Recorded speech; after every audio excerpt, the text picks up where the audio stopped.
네, 기도회 제6장 웨스트민스터 신앙고백 제6장입니다. 나누어드린 유인물을 참조해 주시고요. 네, 우리 같이 제6장 인간의 타락, 죄, 형벌 1번 같이 읽습니다.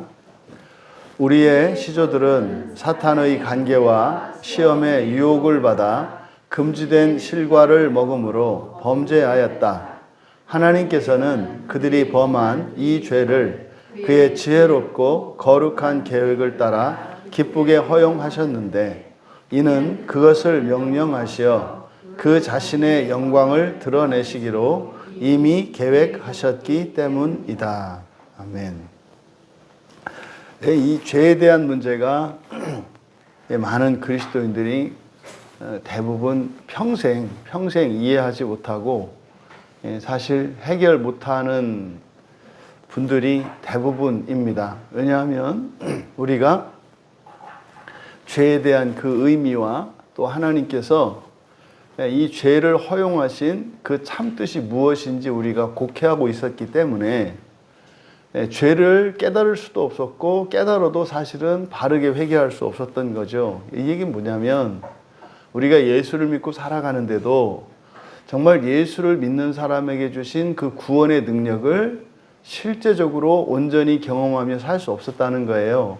그러니까 교회를 다니지만 여전히 내 인생은 내가 책임지고 살아야 했고 또 뭐 간혹 산발적으로 이렇게 뜻대로 되어지는 일들이 있어서 이것이 하나님의 은혜라니 해서 감사할 때도 있었습니다만 사실상 근본적인 인생에 대한 문제가 바뀌진 않았다는 거죠. 그것은 바로 죄에 대한 잘못된 인식 때문에 그랬습니다. 오늘 보세요. 우리의 시조들은 여기서 이제 우리의 시조라고 되어 있는데 뭐 여기서는 시조니까 사실은 아담과 하와를 일컫는 거거든요. 사탄의 관계와 시험의 유혹을 받아서 금지된 실과를 먹었다.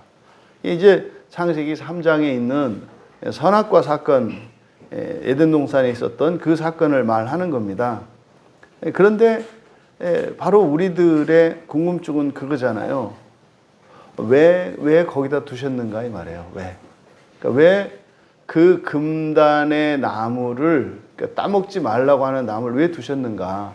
우리도 이렇게 안 해요. 절대로 건들면 안 되는 거를 뻔히 보이는데 두지 않는단 말이에요.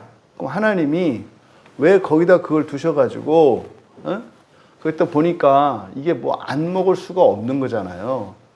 그러니까 왜 그렇게 하셨는가? 이거에 대해서 사실은 굉장한 그 불만을 갖고 있고 원망이 있죠. 근데 워낙 상대가 상대라서 말을 않고 살아가는 것 뿐이에요. 그러니까 이 문제가 사실 거의 모든 분들에게 해결이 되지 않아요.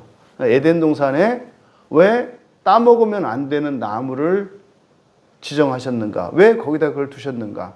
그러니까 사실은 이게 해결이 안 되면은요, 기독교 신앙이 사실은 제대로 출발하지 않는 겁니다. 그러니까 부디 오늘 이 제6장에서 살펴보는 이 말씀을 통해서 여러분들이 하고 좀 가슴이 시원해지고 뻥 뚫리는 그런 일이 있었으면 좋겠고, 죄에 대한 여러분들의 생각과 그래서 죄를 다루는 방식이 바뀌기를 바라고, 그래서 정말 이 참된 회개를 통해서 얻을 수 있는 그 유익들을 누리는 시간 되기를 바랍니다. 여기 보면은요, 유혹을 받아 그랬잖아요. 한 밑줄 치실래요? 유혹을 받아. 시험의 유혹을 받아.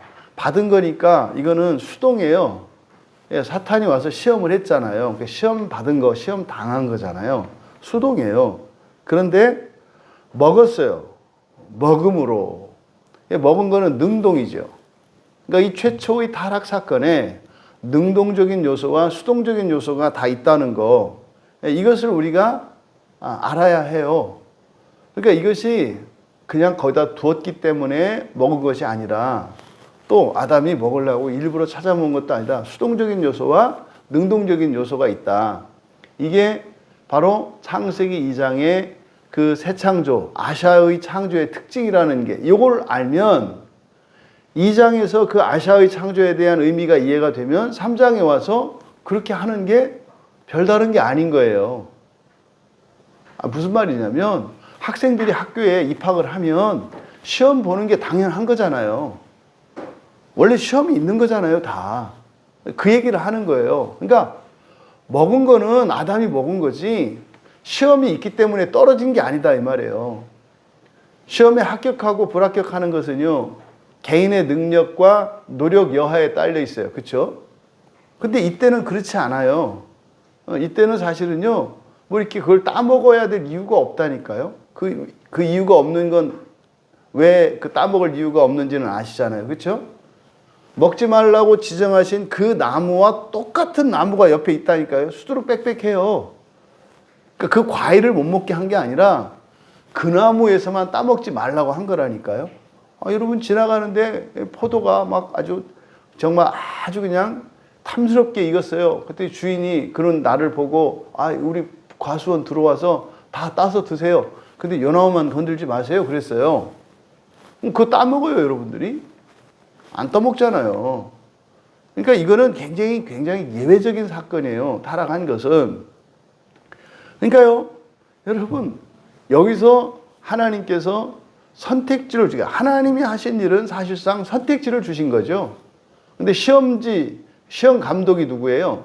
사탄인 거예요. 예, 사탄이 시험지를 들고 시험 감독관으로 간 거예요. 그 문제를 낸 거는 하나님이 문제를 내셨죠. 이거는 먹지 마시오. 이렇게 문제를 내신 거예요. 그러면은 먹지 말라고 하는 하나님의 이 명령으로 먹을 수도 있고 안 먹을 수도 있는 두 갈래 길이 생기잖아요. 그 시험 시간이 돼서 사탄이 가서 시험 본 거예요. 그랬더니 하와가 그걸 따서 먹고 아담이랑 같이 먹었다는 거 아니에요. 그러니까 사탄은 시험 감독했으니까 채점해야 되잖아요. 채점해갖고 하나님한테 온 거예요. 하나님, 얘들 틀렸어요. 그래? 뭐 이런 거죠. 그러면은 하나님 말씀에 순종했을 때와 불순종했을 때 뒤에 하나님이 작정해 놓으신 게 있어요. 이 예정은 선택이잖아요. 그럼 예정의 선택 뒤에는 작정이 기다리고 있다고요. 그러니까 순종했을 때 반드시 일어나는 일과 불순종했을 때 반드시 일어나는 일이 작정되어 있어요. 이렇게. 예정과 작정이. 그래서 그 뒤에 일은 하나님이 작정하신 대로 가야 되는 거예요. 그 뒤에 어떤 일이 있는지 알잖아요. 에덴 동산에서 쫓아내시는 거예요. 이게 지금 최초에 일어났던 사건인데 지금 뭐라고 그랬습니까? 그것을 허용하신 목적, 세 번째 줄에 이는 같이 읽어볼게요. 이는 그것을 명령하시어 그 자신의 영광을 드러내시기로 이미 계획하셨기 때문이다. 거기 그 자신의 영광을 드러내기로 밑줄 치세요. 이게 무슨 말일까요? 아니, 에덴 동산에 한 나무를 지정하셔서 저 나무에서는 따먹지 말라고 하신 목적이 자신의 영광을 드러내시기 위하여라는 거잖아요. 이게 뭔 말이에요? 여러분이 여러분 집 안에다가 이거는 절대로 건드리지 마시오라고 한 게 여러분의 영광을 위해서 했다. 이거 말이 안 되는 거잖아요. 그럼 여기서 여러분들은 이게 이해되셔야 돼요. 무슨 말인지. 이 예정이라고 하는 것이 예정의 목적이 뭐다? 하나님의 영광을 드러내는 거예요. 왜 하나님이 정해놓지 않고 사람으로 하여금 또 천사로 하여금 거기에 개입할 수 있게 하셨는가? 하나님의 영광을 드러내시기 위한 거예요. 이때 하나님의 영광을 드러내신다는 게 우리들은 어떻게 생각하냐면 하나님이 하나님의 영광을 드러낸다고 생각해요. 여러분, 하나님은 더 드러낼 영광이 없어요. 완전한 하나님 영광 자체시라니까요. 영광은 하나님의 신성을 드러내는 게 영광이라고 그랬잖아요. 그러면 영광을 드러낸다라고 하는 것은 누구에게서 하나님의 영광을 드러내요? 네, 아담과 하와예요. 그 예정하신 목적이 아담과 하와가 어떻게 되도록 하나님의 영광을 나타내도록 그 선택지를 주셨다. 이렇게 이야기를 하는 거예요. 그러니까요, 어떤 선택을 할지라도 하나님께서 그 예정, 선택지를 주셨으니까 결과는 같겠어요? 틀리겠어요? 최종적인 결과는 같아요. 왜? 하나님의 계획 안에서 일어난 일이니까 최종적인 결과는 같다고요. 그래서 모든 사람은 부활한다. 모든 사람은 부활한다. 그런데 부활하는데 부활의 길이 두 가지잖아요. 순종하는 길과 순종하지 않은 길. 그게 바로 우리들이 기독교인들이 신앙생활하면서 흔히 말하는 구원이라고 하는 것은 이 예정 안에 있는 순종을 통해서 이루어지는 것을 구원이라고 우리가 얘기를 해요. 근데 그 구원이 뭐냐? 사실은 죽자마자 지옥에 가지 않고 낙원으로 가서 이 세상의 끝이 올 때 예수님이 재림하실 때 첫째 부활에 참여해서 우주 전체를 완전한 세상으로 만드는 것이 순종을 통해서 부활에 이르는, 이걸 첫째 부활이라고 한단 말이에요. 이걸 구원이라고 하죠. 근데 그러면 여기에 참여하지 못한 사람은 부활하지 못하느냐? 그렇지 않단 말이에요. 만약에 하나님이 계획 세워놓으신 대로 안 되면 하나님 조체가, 하나님 신성과 완전성이 무너진다 그랬잖아요. 이제 뒤에서도 이제 이 얘기가 같은 얘기가 반복되겠습니다만 이걸 염두에 두시고 여기서 그 자신의 영광을 드러낸다라고 하는 것은 여기다가 그렇게 하면 되죠. 아담과 하와에게, 그죠? 아담과 하와에게 그 자신의 영광을 드러내기로 순종의 방식과 불순종의 방식으로 하셨다는 거예요. 창세기 3장 13절 같이 읽습니다. 여호와 하나님이 여자에게 이르시되 네가 어찌하여 이렇게 하였느냐? 여자가 이르되 뱀이 나를 꿰므로 내가 먹었나이다. 여러분, 하와에게 일어난 이 사건은 모든 사람에게 언제나 있다는 것을 기억하셔야 돼요. 그래서 언제나 미혹이 있다. 항상 미혹이 있다. 이것을 기억하셔야 돼요. 이거는 이 세상을 사는 날 동안 모든 사람에게 운명, 숙명과 같은 거예요. 미혹이 있는 거예요. 난 미혹이 없는데요. 완전히 거의 풍덩 빠져서 지금 놀고 계신 거예요. 미혹이 없을 수가 없어요. 없을 수가 없어요. 다음 고린도 후서 11장 3절 같이 읽습니다. 뱀이 그 관계로 하와를 미혹한 것 같이 너희 마음이 그리스도를 향하는 진실함과 깨끗함에서 떠나 부패할까 두려워하노라. 이게 순전한 믿음과 순종. 그러니까 하나님이 그걸 먹지 말라 그랬으면은 그냥 안 먹는 거. 이게 이제 말은 쉬운데 우리가 그렇게 온전히 순종하려면 어떻게 되어 있어야 온전히 순종할까요? 지성적으로요. 하나님의 판단이 옳다는 것을 알고 우리의 감성적으로 그걸 기뻐하고 하나님 뜻을 따라서 하는 게, 그리고 우리의 의지가 그러한 뜻을 세우고 그렇게 할 수 있어야 해요. 이제 그렇게 하려면 어떻게 해야 될까요? 전적으로 하나님을 믿어야 하고요. 전적으로 하나님을 믿어야 하고 우리의 이 인격성이 온전해야 해요. 이렇게 해야 온전한 순종이 가능하단 말이에요. 그러니까 이 검증하는 것은 사실은 뭐예요? 우리가 그렇게 되어 있는가를 시험 보는 거죠. 우리의 전 인격과 우리의 믿음이 온전한지 아닌지를 점검해 볼 수 있는 기회인 거예요. 이 시험이라는 것이. 그러면 고린도후서 11장 3절에서 하와를 미혹한 게 뭐예요? 너희 마음이 그리스도를 향하는 진실함과 깨끗함에서 떠나게 하는 거예요. 그러니까 전적으로 하나님을 믿고 신뢰하고 기뻐하고 하는 걸 말하는 거예요. 그러니까 미혹의 핵심은 바로 이거다 이 말이에요. 이걸 뭐라 그래요? 이간이라 그래요. 이간. 꼭 그렇게 해야만 되는 건 아닐걸. 조금 바꿔도 될걸. 지금 그래야 되는 건 아닐걸. 좀 이따 해도 될걸. 이걸 다. 그러니까 시간적으로, 공간적으로, 심정적으로, 영적으로 멀어지게 하는 거예요. 사실은 이렇게 멀어지게 하려고 한다고 해서 되는 건 아니죠. 우리가 완전히 그리스도께 접붙여지고 한 몸이 되었다면 누가 떼려고 해도 뗄 수가 없겠죠. 그러니까 아직 우리가 완전히 붙어 있지 않기 때문에 이런 미혹이 가능한 거란 말이에요. 로마서 11장 32절 같이 읽습니다. 하나님이 모든 사람을 순종하지 아니하는 가운데 가두어 두심은 모든 사람에게 긍휼을 베풀려 하심이로다. 잊지 마세요. 그러니까 여기의 핵심은 뭡니까? 순종하지 않는 게 핵심입니까? 긍휼을 베푸는 게 핵심입니까? 긍휼을 베푸는 게 핵심이에요. 그래서 긍휼을 베푸는 것이 먼저예요. 긍휼을, 그러니까 누가 모든 사람에게 긍휼을 베풀기 위해서, 모든 사람에게 긍휼을 베풀기 위해서 모든 사람을 어떤 상태에 두셨다? 순종하지 않는 상태에 가두어 두셨다 그래요.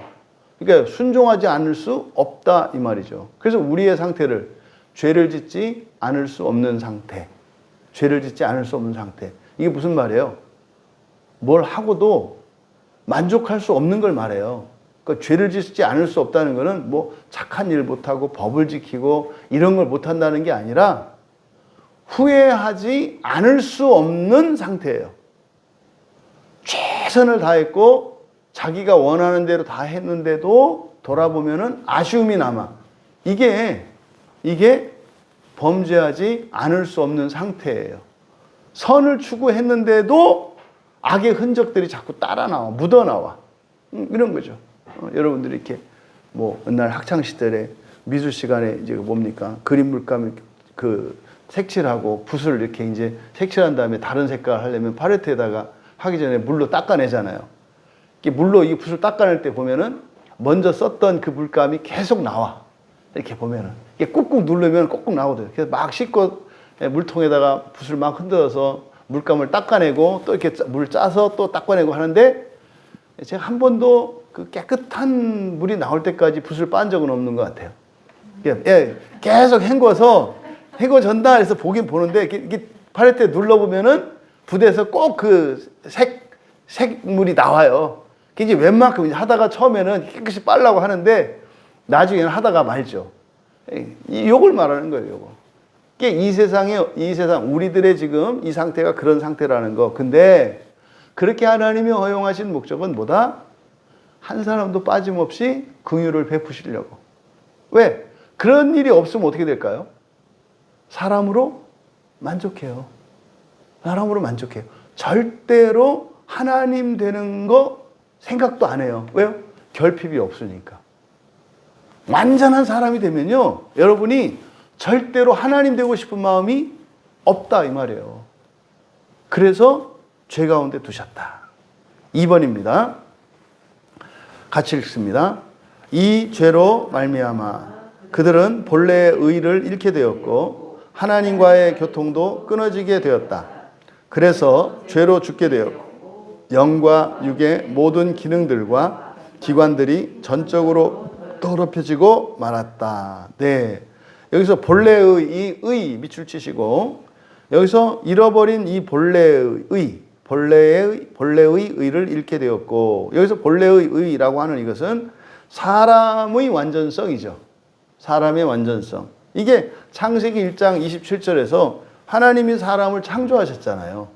그러니까 하나님이 하신 일이니까 완전하잖아요. 이것을 사람의 의라고 합니다. 사람의 의.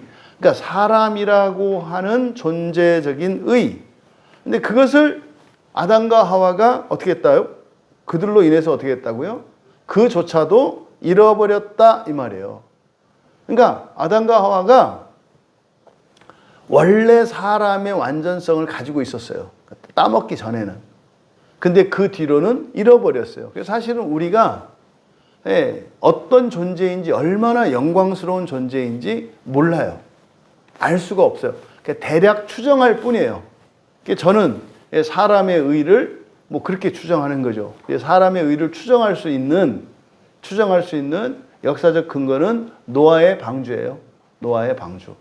그래서 일단 노아의 방주를 통해서 사람의 이 크기가 지금의 몇 배에서 몇십 배는 된다라고 저는 이제 생각을 하는 거예요. 그리고 모든 이들을 정복하고 모든 그 생물들을 다스리고 정복하게 하셨기 때문에 우리들이 상상할 수 있는, 그리고 우리들이 뭐 공룡이랄지 이런 모든 것들을 가볍게 다룰 수 있는 힘과 능력과 지혜를 가지고 있는 존재였어요. 왜냐하면 하나님은 합당한 자에게 합당한 일을 시키니까, 그때까지는.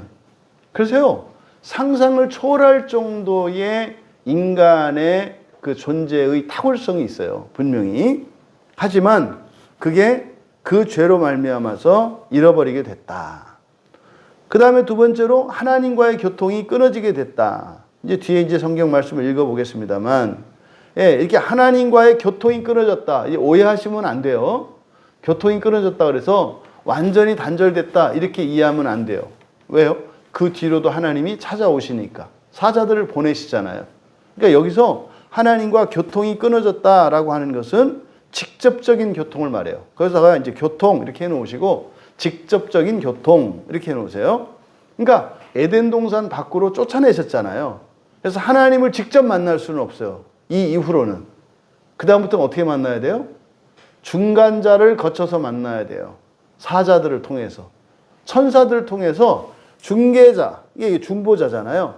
이 중보가 필요한 관계가 됐죠. 그러니까 누군가가 중간에서 연락을 해줘야 되는. 뭐 옛날에 그러잖아요. 뭐 우리 누님을 좋아하는 어떤 우리 동네에 선배 형이 있었는데 저한테 그냥 웃으면서 찾아와서 뭐 과자 같은 걸 줘요. 그리고 편지를 줘요. 누나한테 갖다 줘. 그러니까 이게 중보자 역할. 이게 이게 이제 그래서 그 다음부터는 천사를 통해서 또 사자를 하나님이 세우신 사자로 사람을 세우시잖아요. 그러니까 이게 이제 사실 삼중직이란 말이에요. 그러니까 하나님과 사람 사이를 중보하는 중보의 직분이 있잖아요. 이걸 말하는 거지. 교통이 끊겼다 해서 완전히 끊긴 것을 말하지 않는다. 그 다음 죽게 되었고, 그래서 죄로 죽게 되었고, 여기서 이제 죽게 되었다라고 하는 것은요, 벌 받아서 죽게 된 게 아니에요. 죄를 짓게 되었기 때문에 죽게 된 게 아니라 직접적인 원인은, 그러니까 마치 이걸 먹지 않으면 존재적으로 사람이 죽지 않는 존재였는데 그걸 먹어서 마치 백설공주가 독사과를 먹어서 죽은 것 같이 생각하면 안 된다 이 말이에요. 거기에 에덴 동산에서 있을 때라야 영생할 수가 있었어요. 왜요? 거기에 뭐가 있었죠? 생명나무가 있었잖아요. 이게 생명나무의 열매를 따먹으면 죽지 않을 수 있는 거예요. 그런데 쫓겨났으니까 그걸 먹을 수 없어서 죽게 된 거지. 그 이전은 죽지 않는 존재였는데 마치 그 이후에는 뭐 죽게 된 것처럼 이해해서는 안 된다. 그래서 에덴 동산에서 쫓겨났기 때문에 생명나무 열매를 더 이상 먹을 수 없기 때문에 죽게 된 거예요. 오늘날 우리들에게 생명나무가 뭐예요? 생명나무 열매가 성경 말씀이에요. 그러니까 예수를 안 믿어요. 아니 예수를 믿어요. 성경을 안 봐요. 성경의 진리를 깨닫지 못해요. 이게 생명의 양식이라고 하죠. 안 먹어요. 죽는다니까요. 이때 죽음이 의미하는 게 뭐예요?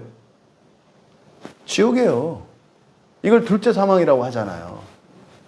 그러니까 그리스도인은 안 죽는다. 이 얘기는 에덴 동산에 있던 아담과 하와가 죽지 않는 상태였다고 착각하기 때문에 그래요. 생명나무 열매를 지속적으로 먹어야 산다고요. 나중에 부활할 때까지는. 마지막 부활하면 어떻게 돼요? 그때는 불멸의 존재로 바뀌어요. 근데 그 전까지는 생명을 유지하기 위해서는 먹어야 한다고요, 양식을. 그래서 육체의 생명과 영적인 생명 이렇게 나뉘잖아요. 바로 그래서 죽게 되었다고 하는 것은 단지 이 육체의 죽음만을 의미하는 게 아니에요. 그러니까 살아서 경험하는 죽음만 의미하는 게 아니에요. 죽어서도 그걸 둘째 사망이라고 하죠. 살아서 육체가 죽는 게 첫째 사망이고요. 죽어서 지옥 가는 게 둘째 사망이에요. 그러니까 여러분들이 예수를 믿어야 돼요. 그리고 예수를 믿고 성경을 보고 성경 말씀을 읽으면서 여러분들이 회개해야 돼요. 그렇게 해서 사시면 여러분들은 지옥 갈 일이 없어요. 어려워요? 안 어려워요. 이거 못할 사람이 어디 있어요? 있죠. 교회가 없는 곳. 교회가 없는 곳. 또 말씀이 들려지지 않는 곳. 이런 곳은 성경이 없고 성경을 들을 수가 없으니까 그렇잖아요. 그러니까 쫓겨난 상태에서 그들은 죽을 수밖에 없잖아요. 그러면 그 사람들은 그러면 이게 의의 전가교리로 나오는 거예요. 어쨌든 여기서 죽게 되었다라고 하는 것은 생명나무 열매를 먹지 못하게 된 것을 의미한다. 다음, 영과 육의 모든 기관들과 기능과 기관들이 전적으로 더럽혀지고 말았다. 이걸 보통 우리가 전적 타락이라고 그래요. 그렇죠? 전적 타락, 전적 부패라고 하죠. 이거는요, 이제 우리의 육체는 질병과 상해의 위험에 노출되었고, 그렇죠? 또 늙어질 운명에 처한 거예요. 우리의 육체는. 그리고 우리의 인격, 지성과 감성과 의지는 완전히 왜곡되어서 이제 제 기능을 하지 못하게 된 상태를 말해요. 그래서요, 나쁜 것도 좋다고 생각하고 좋은 것도 나쁘다고 생각해. 하고 싶은 건 못하고 하기 싫은 거는 해.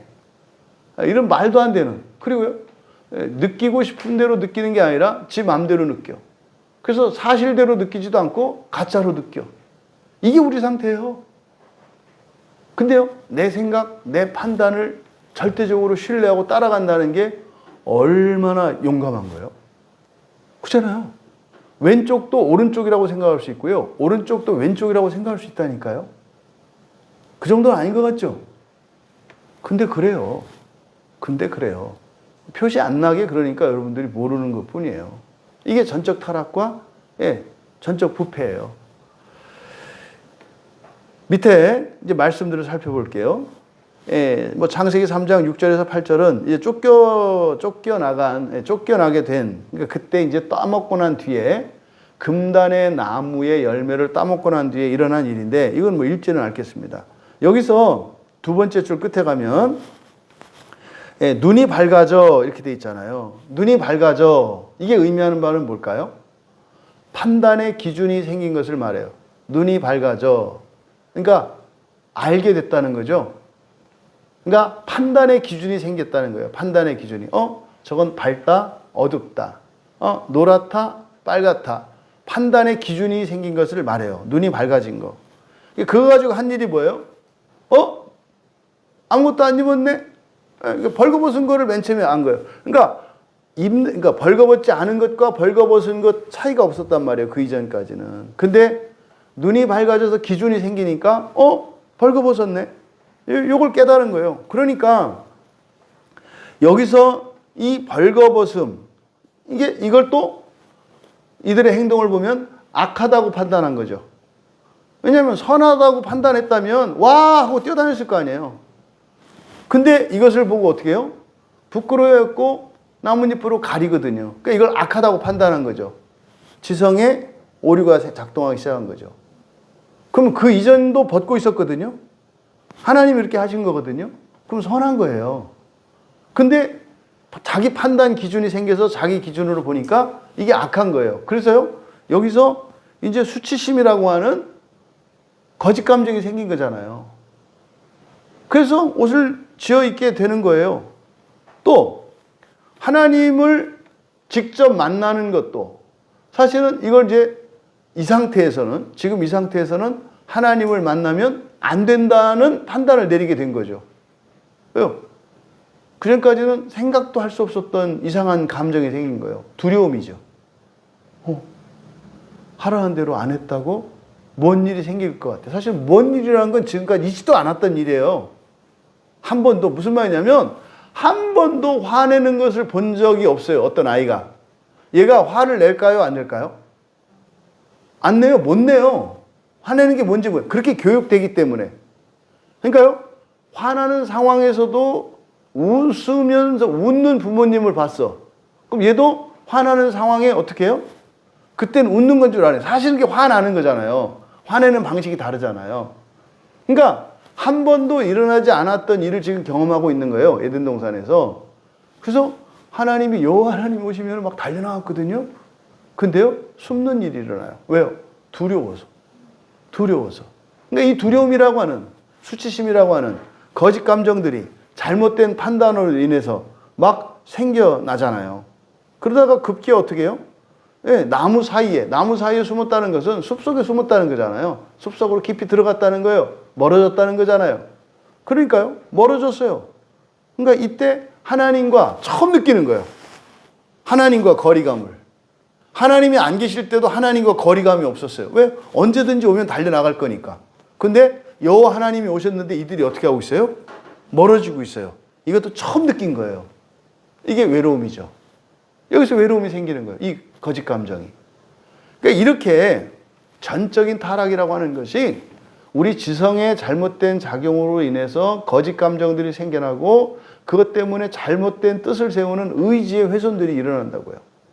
다음 전도서 7장 29절 같이 읽습니다. 내가 깨달은 것은 오직 이것이라. 곧 하나님은 사람을 정직하게 지으셨으나 사람이 많은 꾀들을 낸 것이니라. 그러니까 하나님이 사람을 정직하게 지으셨대요. 그러니까 하나님의 예정대로 사람을 지으신 거예요. 여기서 정직하게라고 하는 의미가 이거 예정을 말하는 거구나. 하나님의 계획대로잖아요. 계획대로 사람을 졌다는 거예요. 근데 어떻게 했어요? 그리고 사람들은 많은 꾀들을 내요. 이 꾀는 뭐겠어요? 자기의 판단이죠. 선택이죠. 이 얘기가 우리가 이제 언뜻 이 본문을 읽으면 그렇게 들리잖아요. 하나님은 사람을 정직하게 지으셨는데 사람이 문제라서 잔꾀를 쓴다. 뭐 이런 의미로 이해되잖아요. 그런 게 아니죠. 보니까.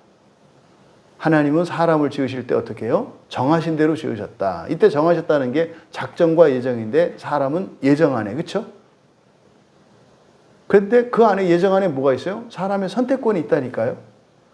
이 꾀라고 하는 게 부정적인 의미가 아닌 거죠. 아닌 거죠. 다음 로마서 3장 23절 같이 읽습니다.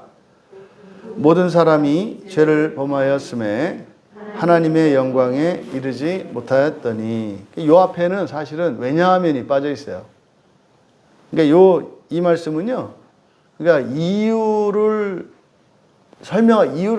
바로 앞에 있는 내용의 이유를 설명하고 있는 문장이거든요. 그래서 그냥 이것만 놓고 보면 사람이 죄를 범해서 하나님의 영광에 이를 수 없구나.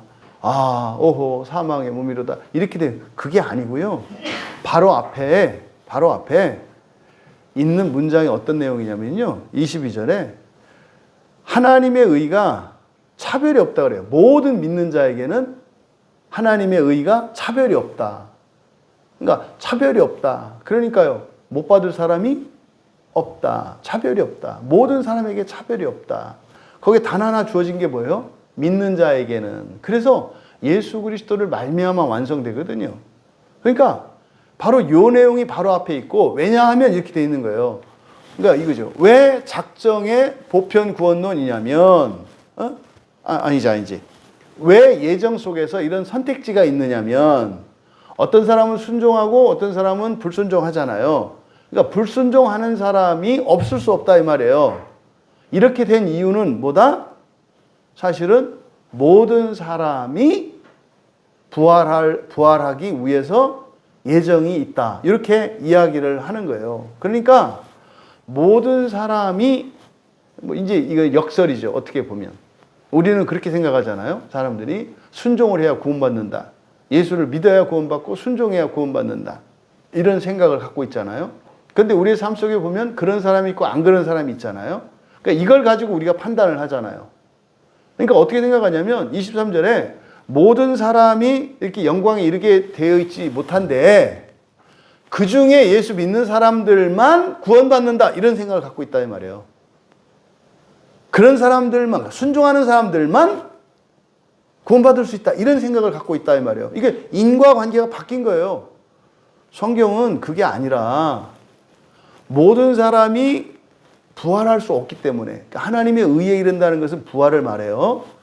부활할 수 없기 때문에 모든 사람들이 어떻게 해요? 그러니까 믿는 자에게는 그냥 하나님의 의가 차별 없이 임하게 되어 있다라고 얘기를 한 거예요. 그래서 작정 속의 보편 구원, 예정 안에 제한 속죄, 요거를 여러분들이 이해할 수 있었으면 좋겠습니다. 자, 그 다음 창세기 2장 17절 같이 읽습니다. 선악을 알게 하는 나무의 열매는 먹지 마라. 네가 먹는 날에는 반드시 죽으리라. 보세요. 선악을 알게 하는 나무의 열매를 먹지 마라. 하나의 명령이죠. 요건 예정이에요. 예정. 근데 반드시 죽으리라. 요건 뭐예요? 이건 작정이죠. 예정이라고 하는 것은 가변적인 거죠. 작정은 절대 불변하는 거죠. 그런데 그러니까 먹지 않으면 살아요. 근데 먹으면 죽어요. 근데 죽어도 요 작정은 예정 안에 있는 작정이죠. 무슨 말이냐면 순종했을 때 A라는 사건이 일어나. 불순종했을 때 B라는 사건이 일어나. 이거는 안 바뀌어요. 순종하면 무조건 A 사건, 불순종하면 B 사건이 일어나요. 근데 이건 지금 예정 안에 있죠. 선택 안에 있잖아요. 그러니까 요 B, A와 B도 원래는 작정이니까 반드시 일어나. 근데 이것도 바꿀 수 있어. 그게 뭐예요? 회개잖아요. 회개하면 순종했을 때 B라는 사건이 반드시 일어나잖아요. 근데 이때 깨닫고 회개해. 그러면 A 처음에 순종한 것과 같이 된다 이 말이에요. 이게 회개라고요. 근데 하나님의 원래의 작정은 안 바뀌어요. 이거는 원래의 작정은. 근데 그 안에서 예정 안에 있는 불변하는 하나님의 뜻 작정은 바뀔 수 있죠. 예, 다음. 그래서 하나님이 우리에게 작정하신 것은 부활이에요. 부활, 이거는 이미 정해 놓으신 거예요. 창세기 1장에서. 그런데 그 사이에 중간에 뭐가 있어요? 부활에 이르는 과정이 두 과정이 있다고요. 순종의 과정과 불순종의 과정이 있다. 그래서 우리는요, 선악과를 따먹지 말라고 하는 그것을 여러분들은 똑같이 성경으로 보셔야 돼요. 지금은 뭐예요? 이건 지금은 성경을 바라죠. 성경을 보면, 성경을 보고, 성경을 먹으면 반드시 살 거다. 안 먹으면 죽을 거다. 교회 다니면서 성경을 안 봐요. 그러면 죽어요, 살아요? 죽는 거라니까요. 성경 안 보면 죽어요. 왜? 그거는 하나님이 정해놓으신 거예요. 예정 안에서 정해놓으신 거기 때문에 성경을 안 보면 죽어요. 근데 사람들이 왜 성경을 안 봐요? 안 봐도 죽지 않는다고 마귀가 한 얘기를 들어서. 똑같잖아요. 너 이거 먹어도 안 죽을 거야. 성경 안 봐도 돼. 오직 믿음이면 돼. 그건 믿음이 아니라 자기 확신이라니까요. 믿음은요, 말씀을 듣는 거예요. 성경을 안 봐요. 죽는 거예요. 아직도 여러분들이 성경을 보고 싶지 않고 성경을 보지 않는 일이 잘못된 것이라는 것을 느끼지도 않고 그것에 대한 두려움도 없다면 여러분 좀 가야 할 때가 정해져 있는 거예요. 보고 안 보고를 떠나서 1차적으로 여러분들이 성경을 봐야 하는 것이다. 성경을 보는 것은 좋은 것이다. 안 보는 것은 나쁜 것이다. 그리고 뭐 최소한 1년에 한 번씩이라도 뭐 올해에는 일독을 하리라. 이런 생각이 계속 반복적으로 있어야 되는 거예요. 그게 없어. 그 사람은 거의 둘째 사망 가운데 있는 사람이에요. 선악과를 계속 따먹는데 그 사람이 안 죽겠어요? 이걸 이렇게 적용을 하셔야 된다. 에베소서 2장 1절 같이 읽습니다. 그는 허물과 죄로 죽었던 너희를 살리셨도다. 여기서 죽었던 밑줄 치시고 죽었던이 아니에요. 죽어있는이에요. 죽어있는. 허물과 죄로 죽어있는. 그러니까요. 이 세상 우리가 사는 동안은요. 항상 허물과 죄로 죽어있는 상태예요. 허물과 죄로 죽어있는 상태. 그러니까 우리는 지옥에 있는 상태라고요. 거기서 우리를 구원하시는 거예요. 그러니까 우리가요. 끊임없이 성경을 보고 배우고 기도하고 회개해야 살아나는 거예요. 지금 인공호흡 중이에요. 예? 심폐소생술 중이라고. 그러니까 여러분들 제가 막 교회 와서 막 그냥 예배 시간으로 여러분들 막 이렇게 심폐소생술. 아니, 숨 안 쉬는데 손 떼면 돼요? 계속 해야 되잖아요. 그죠? 잘하는 거죠? 네, 잘하는 거예요. 진짜로. 죽었더니 아니에요. 죽어 있는이에요. 죽어 있는. 현재 분사거든요. 죽어 있는 너희. 다음. 디도스 1장 15절은요. 지성과 의식 모두가 오염됐다는 거예요. 뒤에 끝에 보면 마음과 양심이 더러운지라. 이 마음이 누스입니다. 카르디아가 아니고 누스예요. 지성. 양심. 쉰에이데스. 이게 의식이죠. 의식. 양심이라고 번역하는 거. 서로 일치하는 어떤 판단 기준 이런 거거든요. 그래서 지성과 의식이 오염됐다는 거. 창세기 6장 5절에서는 모든 계획이 오염됐다는 거. 그리고 밑에 로마서 3장 10절에서 18절. 이것은 이제 그 상태죠. 우리의 상태가 어떤지. 죄와 허물로 죽어있는 우리의 상태가 어떤 건지. 하나님을 찾지 않고요. 하나님 찾지 않는 거 목표 상실한 거죠. 하나님 찾지 않는 것은 돕지 않는다는 것뿐만이 아니에요. 목표를 상실한 거예요. 우리의 목표는 뭐예요? 하나님 되는 거예요. 그럼 어떻게 해요? 하나님한테 와야죠. 근데 하나님을 찾지 않아. 왜? 목표가 아니니까. 치우쳐서 무익해요. 그러니까 하는 일이 잘 하려고 하는데 결과는 어떻다는 거예요? 나쁘게 된다는 거예요. 하려고 하는데 나쁘게 돼. 또 좋은 일을 하려고 하는데 나쁜 일이 생겨. 목구멍이 열린 무덤이다. 이게 무슨 말이냐면 목은 뭡니까? 우리가 음식물을 넘기는 거 아니에요. 음식물을 왜 넘겨요? 살려고. 근데 열린 무덤이래. 그러니까 먹어서 왜 먹는다고요? 죽으려고 먹는데요. 그러니까 여러분들이 음식을 먹고 하는 거를 지금 정반대로 얘기하잖아요. 빨리 죽으려고 아주 잘도 먹는다. 이 얘기하는 거예요. 막 먹으면서 우리가 어떻게 돼요? 한 끼 먹으면 나이를 들어가잖아요. 죽음에 가까워지잖아요. 그러니까 종말의 입장에서 먹는 것을 평가한 거예요. 그러니까 여러분들이 뭐 이렇게 한 끼, 두 끼 이렇게 금식하면 어떻게 된 거예요? 무덤문이 닫혀서 좀 덜 가겠네. 그렇지 않겠어요? 좀 늦춰지겠네. 자, 그 다음에 밑으로 보겠습니다. 3번.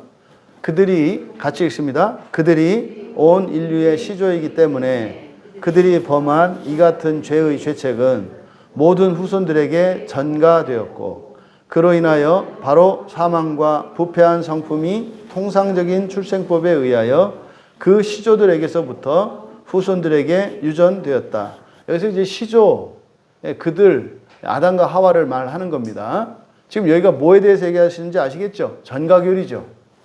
이게 전가교리예요, 전가교리.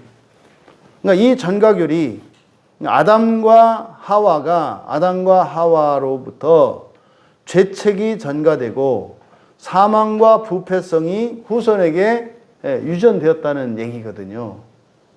그래서 우리가 죄 가운데 살아간다. 그런데 이 전가교리가 사실상 로마 가톨릭에 의해서 왜곡되어져서 종교개혁자들이 이거를 바로잡지 않았어요. 그러니까 로마 가톨릭이 천주교죠. 지금 우리가 말하는 천주교가 사실상 로마 교황이 세워놓은 그 전가교리에 대한 가르침이 반쪽짜리였거든요. 잘못됐다고, 성경을 온전히 드러내지 않았다고요. 그러면 종교개혁자들이 그걸 바로 잡았어야 되는데 바로 잡지 못한 교리가 이 전가교리예요. 왜냐하면 이 전가교리의 핵심은요, 사실은 아담과 하와로 인해서 온 인류가 이렇게 죄인이 되었다라는 게 핵심이 아니에요. 전가교리의 핵심은요, 예수 그리스도로 말미암아서 모든 인류가 잃어버린 사람의 의뿐만 아니라 하나님의 의까지 얻게 되는 것을 우리에게 가르쳐 준 게 전가교리의 핵심이에요. 아담 때문에 망했다가 아니라 아담 때문에 왜 다 망했는 줄 알아? 그게 전가의 원리야. 원리를 만든 거예요, 원리. 어떻게 해요? 대표 한 사람이 죄를 지으면 모든 사람이 죄를 지은 거다라고 하는 원리를 하나님이 이렇게 세워놓으셨어. 그럼 이것만 끊어놓고 보면 부당하다고요. 이게 이제 지금은 없어졌습니다만 우리나라에도 과거에 연좌제라는 법이 있었어요. 연좌제. 부모의 전과가 자식에게도 계속 영향을 미쳐. 그래서 부모가 예전에 북한하고 관련이 있다든지 심각한 죄를 지은 전과가 있어. 그러면 그 자식은 공무원 할 수 없고 심지어 최고 공무원 절대 할 수 없어요. 이런 게 연좌제였다고요. 그게 이제 없어졌거든요. 그래서 세상 사람들도 연좌제가 부당하다는 걸 알고 없앴어요. 근데 교회 안에서는 지금도 연좌제가 계속 통용되고 있어요. 아니, 아담이 죄를 졌는데 왜 여러분이 다 뒤집어 써야 돼요? 억울하지 않아요? 그렇잖아요.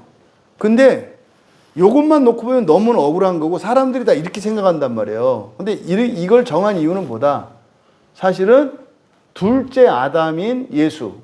이 예수님이 우리를 대표해서 사람의 의도 아담으로 인해서 다 잃어버렸던 그 의도 되찾았어. 되찾아. 그 다음에 그뿐만 아니라 그로 인해서 이 둘째 아담인 예수가 하나님이기 때문에 우리가 하나님 된다는 얘기예요. 이게 반전인 거예요. 전가교리는 예수 그리스도로 말미암아 그 하나님의 서프라이즈거든요. 그러니까 이거를 갖다가 반쪽만 가르쳐서 죄만 전가하는 것으로 가르쳤다. 이게 이제 그 대표적인 본문이 사실 이제 로마서 5장이거든요. 근데 우선은 여기에 이제 전가 교리에 대해서 우리가 한번 살펴보는데 창세기 1장 27절, 28절 같이 읽습니다. 하나님이 자기 형상, 곧 하나님의 형상대로 사람을 창조하시되 남자와 여자를 창조하시고 하나님이 그들에게 복을 주시며 하나님이 그들에게 이르시되 생육하고 번성하여 땅에 충만하라. 땅을 정복하라. 바다의 물고기와 하늘의 새와 땅에 움직이는 모든 생물을 다스리라 하시느니라. 그 다음 계속해서 여호와 하나님이 그 사람에게 명하여 이르시되 동산 각종 나무의 열매는 내가 임의로 먹되 선악을 알게 하는 나무의 열매는 먹지 말라. 내가 먹는 날에는 반드시 죽으리라 하시니라. 이제 작정과 예정에 대한 말씀이에요. 하나님이 사람을 창조하실 때 사람을 어떻게 해요? 하나님의 형상을 따라 하나님의 모양대로. 이건 뭐냐면 하나님으로 만드시겠다고 하는 계획을 드러내 주신 거예요. 예. 그리고 나서 이제 그 안에 하나님이 이렇게 할 거다라고 하는 계획을 세우시고 그 다음에 한 나무를 지정하셔서 먹지 말라고 명령하신 이게 예정이다 이 말이에요. 하나님의 형상대로 지으신 것 작정, 먹지 말라고 하신 것 예정. 그래서 결국 이 작정과 예정에 대한 계시가 성경 안에 있는 거죠. 그런데 바로 한 사람, 최초의 사람, 그 사람에 대한 계획을 하나님이 세우셨어. 그러면요, 그 사람만이겠어요? 모든 사람이겠어요? 모든 사람이에요. 또 마찬가지로 아담 그 한 사람만, 아담과 하와만 하나님의 말씀을 어기면 죽겠어요? 아니면 그 이후의 모든 사람도 하나님의 말씀을 어기면 죽겠어요? 하나님의 말씀을 어기면 다 죽는 거예요. 이게 전가란 말이에요, 전가. 그래서 그 전가에는 아담과 하와가 그렇게 했기 때문에 우리 이렇게 했다는 게 아니라 여전히 그 시험 앞에 있다 이 말이에요, 우리가. 아버지가 그 시험을 통과 못했다 그래서 자식은 그냥 시험 통과하는 거 없다 이 말이에요. 자식 때 가서라도 그 시험은 반드시 통과해야 된다 이 말이에요. 이게 공정해요, 불공정해요? 공정한 거예요. 공정한 거예요. 그걸 어떻게 해요? 가문으로 간다 그랬잖아요. 그래서 여러분 가운데 한 사람이 넘으면 어떻게 된다? 가문 전체가 넘는다. 또 혈통으로뿐만 아니라 교회 공동체적으로도 우리 교회 공동체 가운데 어떤 한 사람이 회개를 하고 넘었어. 그러면 또 어떻게 되는 거예요? 교회가 공동체적으로 넘는 거라고요. 한 사람 때문에 잘못되는 게 아니라 잘한 사람 때문에 모두가 잘 되는 게 교회의 원리라고요. 세상은 한 사람이 잘못돼서 모두 잘못되는 거지만 교회는 한 사람이 잘 돼서 모두 잘 되는 게 교회의 원리라고요. 정반대예요. 이게 전가교리의 핵심이다. 로마서 5장 12절에서 15절에서 19절. 요거는 좀 읽어볼게요. 같이 읽겠습니다. 그러므로 한 사람으로 말미암아 죄가 세상에 들어오고 죄로 말미암아 사망이 들어왔나니 이와 같이 모든 사람이 죄를 지었으므로 사망이 모든 사람에게 이르렀느니라. 자, 잘 보세요. 한 사람으로 말미암아 죄가 들어왔어요. 죄가 세상에 들어왔고 또 죄로 말미암아 사망이 들어왔는데 아담이 지은 죄 때문이 아니라 누가 지은 죄예요? 모든 사람이 지은 죄예요. 모든 사람이 지은 죄. 그러니까 아담이 그 시험을 넘지 못했죠. 그러니까 그 다음 사람은 자동으로 넘는 게 아니라 그 다음 사람도 넘지 못한다면 넘어야 한다 이 말이에요. 그러니까 아담을 극복해야 되는 거지 그 시험 문제는 아담에게만 주어진 게 아니다 이 얘기를 하는 거예요. 물론 여러분들에게는 선악과를 따먹지 말라 뭐 이렇게 이 시험 문제를 내지 않죠. 우리에게 주신 그 나무는 어떤 나무예요? 이 성경나무예요, 성경나무. 이거 종이니까 이것도 나무 아닙니까? 이 나무. 이 나무 따면 이제 우리는 그 나무하고 우리가 가지고 있는 나무는 이 나무예요, 이 나무. 우리는 그러니까 뭐요? 아하, 이건 생명나무인가 보다. 그죠? 이건 먹으면서 살잖아요. 거기 있는 거는 죽는 나무고. 그래서 실제로 이 선악과와 생명나무를 나무 한 그루다. 이게 순종이냐 아니냐 이거 가지고 얘기하는 분들이 있어요. 근데요, 어쨌든 생명나무와 선악을 알게 지정하신 그 나무는 세트로 있잖아요. 그러니까요, 생명나무만 따먹는 사람, 그러니까 이것만 따먹으면 사는 거예요. 그러니까 에덴 동산으로 여러분들이 초대받은 거예요. 교회 다녀. 그럼 성경을 보게 되잖아요. 그럼 에덴 동산으로 들어온 거예요. 근데 교회 다니는데 성경을 안 봐. 그 사람은 에덴 동산 놀러는 오는데 생명나무 열매 안 따먹고 가. 그럼 죽어요, 살아요? 죽어요. 이게 실제론적으로 이렇게 받아들이지 않으니까 사람들이 설교를 못 듣고 성경을 안 보고 이런 거를 그냥 막연하게 그냥 공부하는 줄 아니까 이게 죽고 사는 문제라니까요. 여러분들 지금 오늘 나오셔서 막 먹고 있잖아요. 이거 먹으면서 어떻게 되는 거예요? 죽음이, 사망이 사라지는 거예요, 이렇게. 사망이 사라지는 게 어떤 의미예요? 지옥이 사라지는 거라니까요. 우리는 죄와 허물로 죽어 있는 상태라고 그랬잖아요. 그럼 죽어 있는 상태가 지옥의 상태라니까요. 이게 살아나는 거예요, 살아나는 거. 그래서 전과 교리는 그냥 했으니까 이게 아니에요. 아버지가 넘어졌으면 자식도 넘어지는 거고, 아버지가 넘어진 걸 넘지 말아야 한다는 거예요. 근데 지금 모든 사람이 어떻게 해요? 똑같이 그걸 따먹는다 이 말이에요. 그러니까 당연히 죽어야죠. 당연히 죽어야죠. 다음 뒤에 그러나 이 은사는 그 범죄와 같지 아니하니. 잠깐만요. 여기서 이 은사라고 하는 것은 은혜의 선물, 하나님 예수 그리스도로 말미암아 우리에게 주시는 은혜의 결과를 말해요. 이 은사는 뭐겠어요? 이게 부활이에요. 의의 전가를 말하는 거예요. 부활, 영원한 생명. 이게 은사예요. 그 범죄와 같지 아니하니 곧 한 사람의 범죄를 인하여 많은 사람이 죽었은즉 더욱 하나님의 은혜와 또한 한 사람 예수 그리스도의 은혜로 말미암은 선물은 많은 사람에게 넘쳤느니라. 여기서 많은 사람 동그라미 치세요. 많은 사람. 왜 모두가 아니고 많은 사람일까?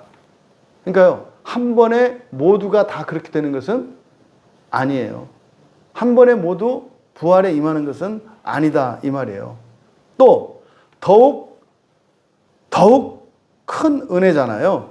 그러니까 아담 한 사람의 죄로 인해서 모든 사람에게 죄가 들어왔고 사망이 들어왔습니다만, 예수님 한 사람으로 인해서 사실은요, 하나님의 의에 이르게 되는 거예요.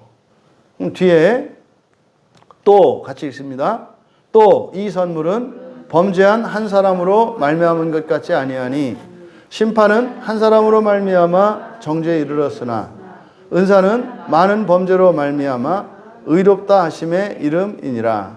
한 사람의 범죄로 말미암아 사망이 그 한 사람을 통하여 왕 노릇하였은즉 더욱 은혜와 의의 선물을 넘치게 받는 자들은 한 분 예수 그리스도를 통하여 생명 안에서 왕 노릇하리라. 그런즉 한 범죄로 많은 사람이 정죄에 이른 것 같이 한 의로운 행위로 말미암아 많은 사람이 의롭다 하심을 받아 생명에 이르렀느니라. 한 사람이 순종하지 아니하므로 많은 사람이 죄인 된 것 같이 한 사람이 순종하심으로 많은 사람이 의인이 되리라. 지금 이 전가교리는 한 사람으로 인해서 내려오는 죽음과 죄와 사망의 물결이 이렇게 있어요. 또 반대편에서 또 다른 한 사람, 예수죠.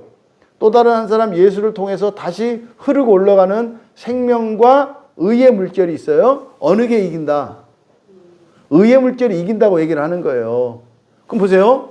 아담의 죄로 인해서 사망이 들어오고 전적으로 타락하고 오염돼서 사람이 가지고 있는 완전성도 잃어버렸죠. 그 결과.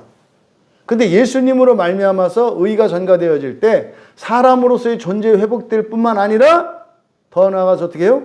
하나님의 의를 입는다 이 말. 이 얘기를 하는 거예요. 그러니까 한 사람이 죄를 져서 사람이 사람 노릇도 하지 못하게 되었는데 예수 그리스도를 믿음으로 말미암아서는 사람이 사람 노릇 살 수 있게도 되었을 뿐만 아니라 더 큰 은혜가 임하는데 뭐다? 영생을 얻는다. 영생은 하나님의 생명이에요. 영원한 생명이에요. 하나님 되는 걸 말한다 이 말이에요. 그래서 이거를 한꺼번에 이해해야 된다. 그런데 이 전가 교리를 사실은 의의 전가에 초점이 맞춰진 말씀을 로마 캐톨릭에서는 죄의 전가에 초점을 맞춰서 설교를 했어요. 가르쳤다고요. 니들은 다 죄인이야 이렇게. 반토막 냈다 이 말이에요. 이게 종교개혁자들이 칼빈이 회복시키지 못한 로마 캐톨릭의 잘못된 교리예요. 이거를 지금 우리가 바로잡으려고 하는 거예요. 그래서 흙 속에서 자란 아담. 고린도전서 다 이어져서 고린도전서 15장에 보면 같이 읽습니다. 사망이 한 사람으로 말미암았으니 죽은 자의 부활도 한 사람으로 말미암다. 잠깐만요. 이해되시죠? 한 사람으로 말미암았으니 한 사람으로 말미암는다. 이게 전가 원리다 이 말이에요. 근데 한 사람은 죽음을 가져왔고 한 사람은 부활을 가져왔다 이 말이에요. 이해되시죠? 다음, 아담 안에서 모든 사람이 죽은 것 같이 그리스도 안에서 모든 사람이 삶을 얻으리라. 기록된 바 첫사람 아담은 생명이 되었다함과 같이 마지막 아담은 살려주는 영이 되었나니 우리가 흙에 속한 자의 형상을 입은 것 같이 또한 하늘에 속한 이의 형상을 입으리라. 이제 보다 더 정확하게 고린도전서 15장에서 요 전가교리와 그 전가교리가 아담으로 인해서 사망이 들어왔고 사람의 그 완전성을 잃어버렸지만 예수님으로 말미암아서 사람으로서 모든 존재적인 의 완전성을 회복할 뿐만 아니라 사람이 부활에 참여하게 된 것을 이야기하는 거예요. 그래서 아담을 땅에 속했다 얘기하고 예수님을 하늘에 속했다 이렇게 얘기하는 거죠. 그 다음 밑에 있는 말씀 시편 51편 5절 이건 출생부터 우리가 죄 가운데 있다라는 거. 그 다음에 창세기 5장 3절은 바로 셋은 그 아들들은 아담의 형상을 따랐다. 흙의 형상을 따랐다. 그 이야기고 전가에 대해서 얘기하는 거예요. 또 욥기 14장 4절과 15장 14절에서 얘기하는 거는 뭐예요? 사람은 바꿀 수 없다는 거예요. 사람은 바꿀 수 없다. 그러니까 반대로 하나님은 하실 수 있다. 하나님만 하실 수 있다. 요거를 여러분들이 알아차리셔야 돼요.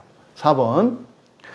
이 근본적인 부패로 말미암아 우리는 선을 행하고자 하는 마음을 전혀 가질 수 없고 행할 능력도 없고 선한 것이 그 속에 없으며 전적으로 악을 행하는 성향만이 있으므로 여기에서 모든 실제적인 범죄들이 나오게 되었다. 이게 지금 전적 타락에 대해 얘기하는 겁니다. 전적 타락.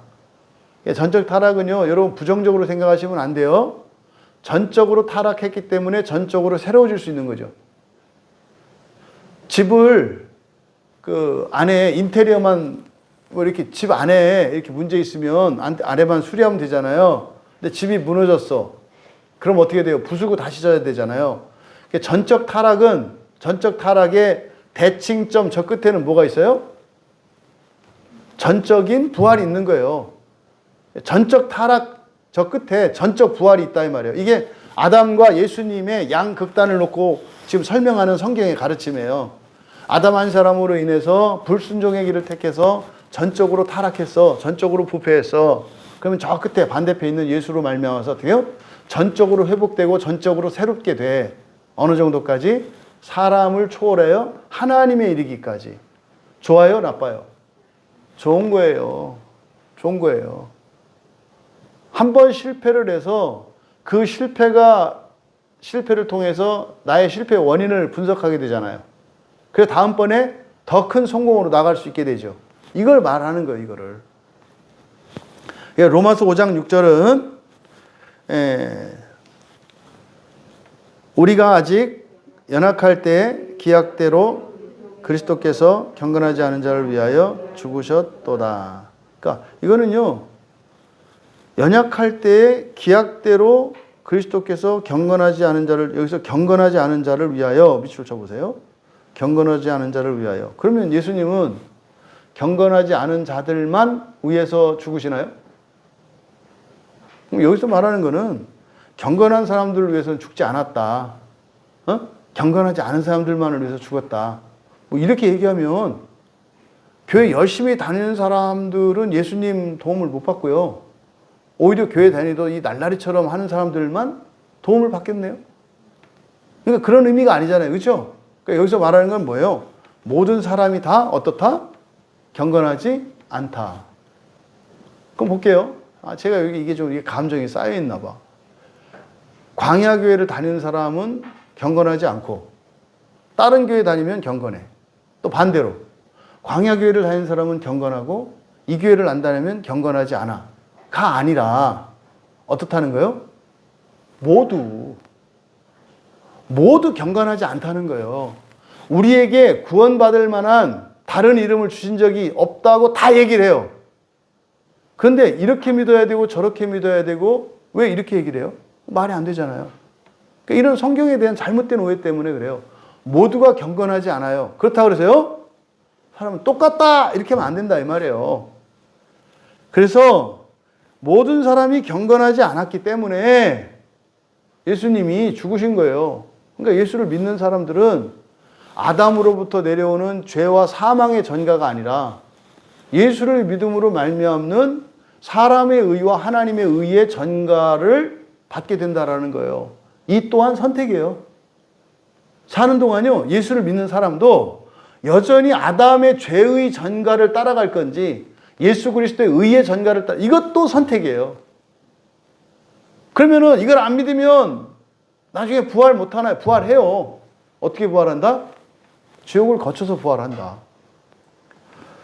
다음 7장 8절 같이 읽습니다. 그러나 죄가 기회를 타서 계명으로 말미암아 내 속에서 온갖 탐심을 이루었나니 이는 율법이 없으면 죄가 죽은 것임이라. 잠깐만요. 여기서 율법이 없으면 죄가 죽은 것이라 그랬어요. 이게 무슨 말일까요? 기준이잖아요. 기준이 없으면 순종도 없고 불순종도 없잖아요. 그러니까 여기서 율법이 없으면 죄가 죽는다. 그러니까 율법 때문에 죄가 살아난다라고 하는 이게 무슨 의미냐면 율법은 기준이잖아요.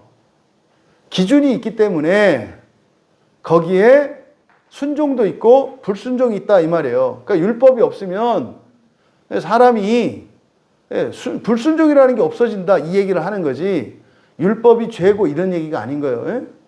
그 다음에 8장 7절 육신의 생각은 하나님과 원수가 되나니 이는 하나님의 법에 굴복하지 아니할 뿐 아니라 할 수도 없음이라.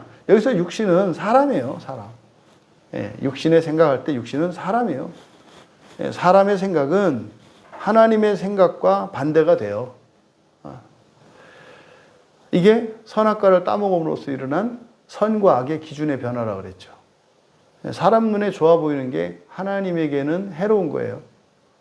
하나님으로서는 선한 것이 사람으로는 악하게 보여요. 예배가 긴 게 하나님이 보시기엔 선한데요. 사람이 보기에는 악해요. 예배가 짧은 게 사람 보기에는 시원한데요.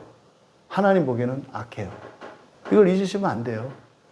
내 몸 편한 대로 내 생각 편한 대로 가면은 그거는 반드시 멸망의 길이에요.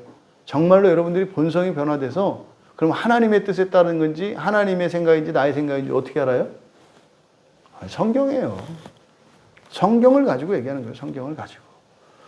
골로새서 됐고 그 다음에 창세기 6장 5절에서 로마서 3장 10절 12절은 이제 전적으로 악을 행하는 성향, 전적 타락, 부패에 관한 겁니다.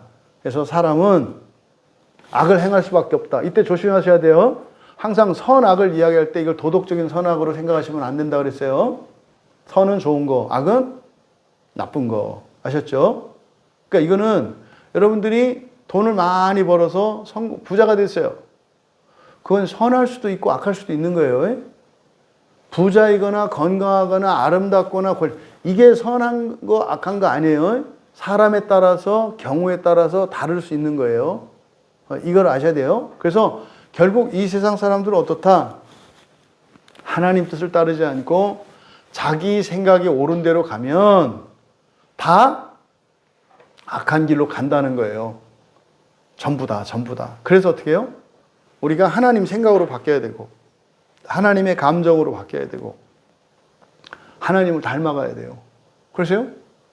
그래 억울하지 않죠. 내가 열심히 노력했는데 그게 망하기 위해서 열심히 했다면 얼마나 억울해요. 그 얘기를 하는 거예요. 또 뭐 로마서 3장 10절 12절에서도 의인은 하나도 없다. 깨닫는 자도 없다. 찾는 자도 없다. 앞에서 봤던 말씀이고 다음 야고보서 1장 14절 15절에서 마태복음 15장 19절까지 여기는 이제 악한 성향에서 나오는 범죄, 실질적인 범죄가 무엇인지를 열거한 내용들이에요. 그거 참고하시면 되겠고 5번입니다. 같이 읽게요. 이러한 본성의 부패는 이 세상을 사는 동안에 중생한 사람들 안에도 남아있다. 밑줄 치세요. 중생한 사람들 안에도 남아있다. 그러니까 뭐 잘못하는 거 하나를 가지고 거듭났다, 거듭나지 않았다 이렇게 말할 수 있어요? 없어요? 없어요. 굉장히 위험한 생각이에요. 다음, 그리고 그 부패함이 그리스도를 통해서 용서받고 억제되고 있다 할지라도 본성 자체와 본성에서 비롯되는 모든 행동들은 참으로 그리고 완전히 죄인 것이다. 여기서 죄라고 할 때는 하나님에 반하는 걸 말하는 거예요. 하나님 되는 것, 부활에 반하는 것, 첫째 부활에 들어가는 것에 반하는 것을 거기에 오히려 반대되는 것을 말하는 거예요.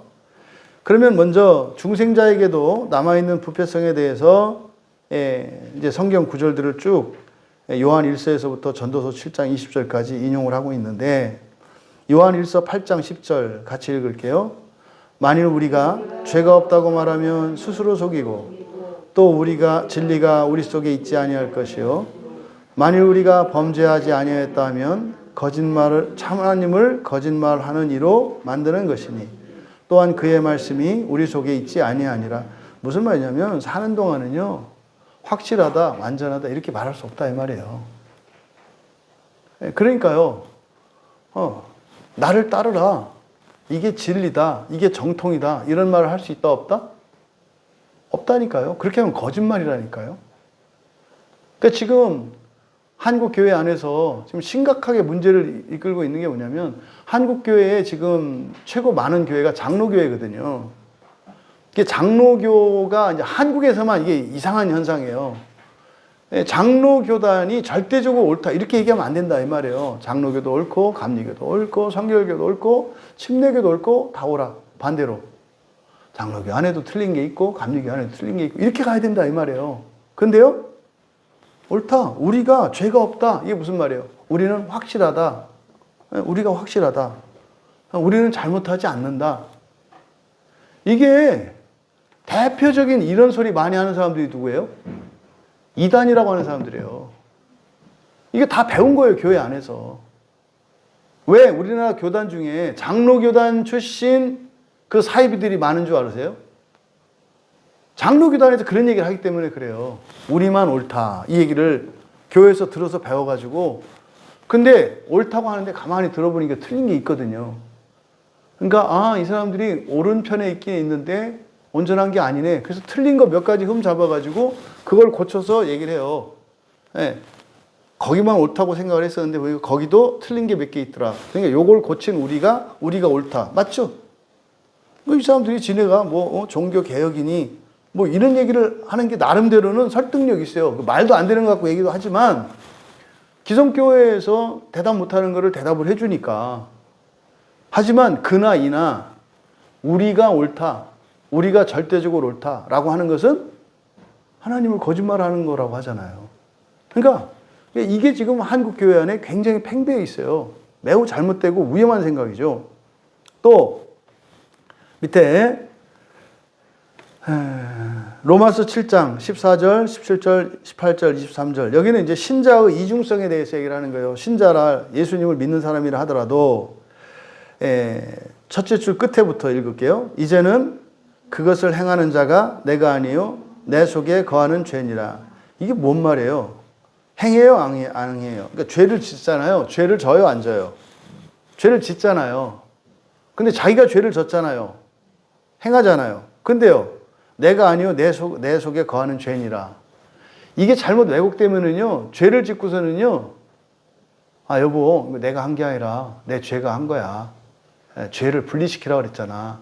나하고 이 행동을 분리시켜. 이건 나하고 난 책임 없는. 이렇게 가면 안 돼요. 그럼 상대방을 볼 때 그렇게 봐야 되는 거지. 자기가 자기에게 적용할 때 그렇게 말하는 너는 너가 아니라 누구예요? 이미 죄에 잡혀 있기 때문에 그 말을 하는 게 죄예요. 그렇게 말할 수는 없는 거예요. 우리가 다른 사람을 판단할 때 긍휼히 여겨야 되는 거지. 그렇게 여겨서 자기가 자신의 죄를 정당화하는데 이 말을 사용하면 안 되는 거예요. 아시겠죠? 신자에게도 이런 이중성이 있다. 이 로마서 7장은 그냥 넘어가고, 그 다음 야고보서 3장 2절 같이 읽습니다.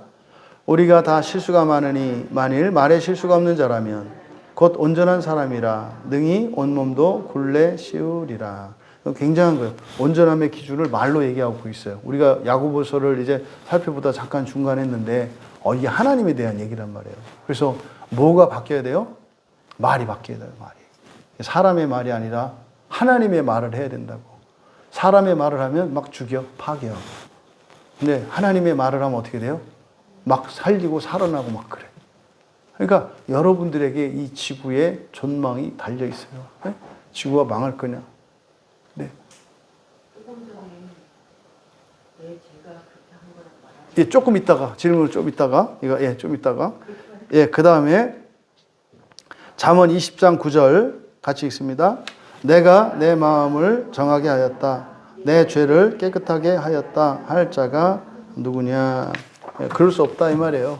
이것은 하나님의 은혜로만 죄를 깨끗하게 할 수 있어요. 뒤로 넘어가셔서 갈라디아서 5장 17절. 육체의 소욕은 성령의 소욕을 거스르고 성령은 육체를 거스르나니 이 둘이 서로 대적하므로 너희가 원하는 것을 하지 못하게 하려 함이라. 여기서 소욕이라고 번역된 게 에피투미아예요. 에피투미아. 이게 이제 우리가 마음 공부할 때 열심, 그러니까 욕심이라고 처음에 얘기했었잖아요. 열심이에요. 그래서 육체의 열심과 두 번째 성령을 이렇게 되어 있는데 성령을이 아니라 성령의 열심이에요. 육체의 열심은 성령의 열심. 근데 성령도 아니에요, 사실은. 영이에요, 영. 육체의 열심은 영의 열심을 거스른다. 그러니까 우리의 육체와 영혼이 서로 싸우고 있다는 거예요. 성령, 이게 지금 대문자로 이게 영어 성경에 이거를 성령으로 이렇게 이제 번역을 해놓아 있는데 이 푸뉴마가 성령을 뜻하는 게 아니고 이것은 영혼이에요. 왜? 우리 육체에 대한 이야기하니까 성령이 우리 육체와 싸우나요? 말도 안 되는 소리죠. 우리가 어떻게 하나님께 대적을 해요? 영이죠, 영. 그래서 육체의 열심과 영의 열심이 다른 이중성을 나타내는 말이에요. 다음 6번 읽습니다. 원죄와 번죄 등 모든 죄는 하나님의 의로운 율법에 대한 위반이요 그것에 반대되는 것으로서 그것 자체의 성질 때문에 죄인에게 죄책을 가져다 준다. 그 죄책으로 말미암아 죄인은 하나님의 진노와 율법의 저주를 받게 되며 그리하여 사망을 당하되 동시에 영적, 육체적 그리고 영원한 모든 불행들을 아울러 당하게 된다. 맨 뒤에 영원한 모든 불행 밑줄 치세요. 영원한 모든 불행 이게 뭘까요? 영벌이요. 네, 이게 영벌이에요. 영벌. 그러니까요 거듭난 자들도 영원한 모든 불행들을 당하게 될 수가 있다니까요. 그러니까 이거를 지옥이라고 안 하고 영벌이라고 안 하고 이렇게 표현해 놓은 거예요. 그러니까 똑같은 개념이잖아요. 그럼 맨 앞에서 두 번째 줄에 이게 죄책, 죄의 책임입니다. 받아야 될 벌을 말하는 거죠. 그러면 그 죄 자체의 성질 때문에 밑줄을 치세요. 그것 자체의 성질 때문에 죄인에게 죄책을 가져다 준다. 무슨 말이냐면 불순종을 하면 불순종 뒤에는 하나님이 작정해 놓으신 게 있죠. 그러니까 그것 자체가 그 길로 가는 거예요. 그 일을 해서 너 이거 했어? 그러니까 이거 벌 받아. 그러니까 벌이 뒤따라오는 게 아니라 원래 그 일을 행하기 이전부터 벌은 정해져 있었다 이 말이에요. 독약을 먹어서 죽는 게 아니라 독약은 먹으면 죽는 약이다 이 말이에요. 독약 먹었으니까 죽는 게 아니라 독약이라는 것 자체가 원래 뭐예요? 죽이는 성질을 가지고 있어요. 그러니까 죄라고 하는 것은 원래 그렇게 괴롭게 하고 힘들게 하는 성질을 가지고 있어요. 근데 그 죄는 뭐라고 그랬어요? 하나님 뜻이 아니라 내 뜻대로 가는 게 죄라고요. 그 얘기를 하는 거예요. 그래서 무슨 잘못된 행위를 해서 이런 거 있잖아요. 자기가 뭐 죄를 저질렀어. 그러고서 이제 뭐 하나님 제가 이렇게 잘못했는데 벌 주시지 마시고 용서하세요. 그런 거 없어요. 벌 받아야 되는 거예요. 패키지라니까요. 여러분이 문 열고 들어오면 아니잖아요. 네? 그냥 그 안에 있는 거예요. 그러니까요, 죄는요, 반드시 대가가 있어요. 그 예수님이 다 가져가지 않으셨어요? 맞죠. 죄책은 사라졌어요. 사실은 죄책은 다 죽는 거예요. 병들고 가난해지는 정도가 아니라 한 번 죄를 지면 죄책 죽어야 되는 거예요. 죽음을 가져가신 거지. 그러면요, 고난은 남아있다고요, 고난은. 죄를 지으면 반드시 그 죄는 고난이 패키지로 묶여 있다니까요. 근데 이걸 잊으니까 이렇게 자꾸 이 기도도 어긋나는 거예요. 죄를 져놓고 이렇게 어떻게 기도해야 돼요? 죄를 달게 받겠습니다 이래야죠. 이게 정상이지. 원래 그게 하나라니까요. 근데 그렇게 안 하고 죄 져놓고 용서해 주세요 그래. 그러니까요, 다음번에 또 죄를 지을 예약을 해놓는 거예요. 왜? 용서받으면 되니까. 아니에요. 인생의 모든 불행의 원인은 죄입니다. 그래서요, 한 번 죄로 더 큰 죄를 중단해야죠. 한 번 지을 때, 두 번 지을 때, 이건 엄청나게 차이 나죠. 이거 오해하시면 안 된다. 그래서 그 성질 자체 때문에 죄책이 오는 거지, 하나님이 심판하셔서 벌로 주는 게 아니시다. 그러니까 하나님 참 곤란하단 말이에요. 맨날 독약 든 것만 골라 먹으면서 주여 독도 침범하지 않는다 그랬는데 믿음으로 먹사오니 이 독이 나를 해치 않게 하옵소서. 이게 말도 안 되는 얘기죠. 나쁜 건 먹지 말아야 되죠. 예, 다음 오른쪽으로 넘어가셔서 로마서 8장 20절. 오른쪽에 로마서 8장 20절 같이 읽을게요. 피조물이 허무한데 굴복하는 것은 자기 뜻이 아니요 오직 굴복하게 하시는 이로 말미암음이라. 이상하잖아요. 허무한데 굴복하는 게 피조물 자기 뜻이 아니라 하나님으로 말미암는데요. 무슨 말이에요? 그렇게 죄를 지을 수 있도록 하나님이 뭐 하셨다?